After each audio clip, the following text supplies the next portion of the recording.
We will cut the red tape. Há pouco mais de 3 semanas para a eleição presidencial nos Estados Unidos, a média das pesquisas indica uma pequena vantagem de Kamala Harris contra Donald Trump. And we will work with builders and developers. Pequena talvez seja um eufemismo.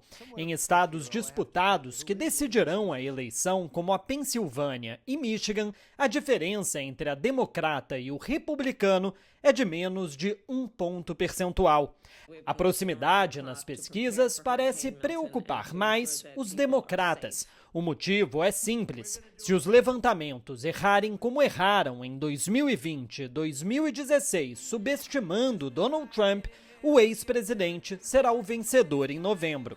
Alex Theodoridis, cientista político da Universidade de Massachusetts Amherst e especialista em pesquisas eleitorais, explica que conduzir pesquisas nos Estados Unidos sempre foi difícil. O voto facultativo é um dos fatores que dificulta a vida dos pesquisadores. That population is actually a trickier population. Essa população é ainda mais complicada, a população de eleitores prováveis. As pessoas que provavelmente vão votar na eleição porque não temos um voto obrigatório nos Estados Unidos. Isso adiciona um elemento de complexidade se você está tentando pesquisar uma população que é um alvo em movimento, porque nós não sabemos quem vai votar, nem mesmo as pessoas sabem em muitos dos casos. In a lot of cases. Nos últimos anos, porém, os levantamentos erraram mais. Theodoridis explica que há um consenso na indústria de que um dos grandes responsáveis foi o desenvolvimento das tecnologias da comunicação. Pesquisas que antes eram feitas por telefone, agora são conduzidas pela internet. Well, now nobody answers their phone. And even if they do, they're so tired of telemarketers. Agora ninguém atende o telefone. Mesmo se atendem, estão tão cansados de telemarketing e spam que muitas vezes não respondem a uma pesquisa. Então, depois de um período curto de tempo, a gente saiu de uma situação onde podíamos ter uma amostra aleatória, onde todos tinham a mesma chance de cair nessa amostra, para um lugar onde, se você simplesmente ficar ligando aleatoriamente para as pessoas, a maioria não vai atender. Então não existe mais esse mundo onde você pode confiar que a sua amostra se parecerá com a população.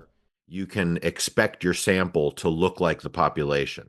Donald Trump parece ser um fator que adiciona uma dificuldade a mais para os pesquisadores.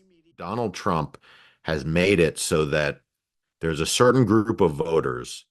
Donald Trump fez com que exista um certo grupo de eleitores que anteriormente não eram tão engajados e tão partidarizados, que não necessariamente votaram de forma desproporcional em Mitt Romney ou John McCain, mas que agora votam de forma desproporcional em Donald Trump.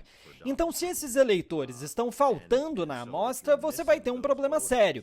E a realidade é que esses eleitores estão faltando, especialmente homens brancos sem nível superior de zonas rurais. Esse grupo é especialmente difícil de coletar em pesquisas. Right, that group is very difficult to get into surveys.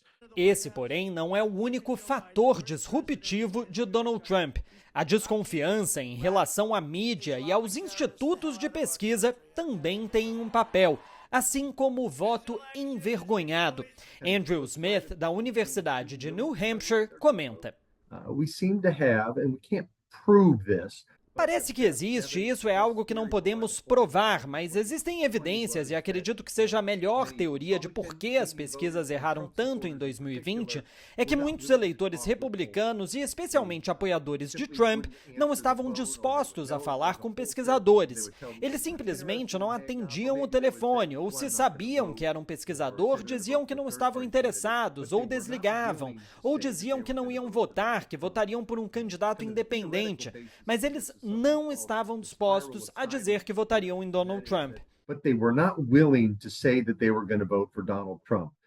Na história dos Estados Unidos, as pesquisas eleitorais nem sempre erraram por subestimar o candidato republicano.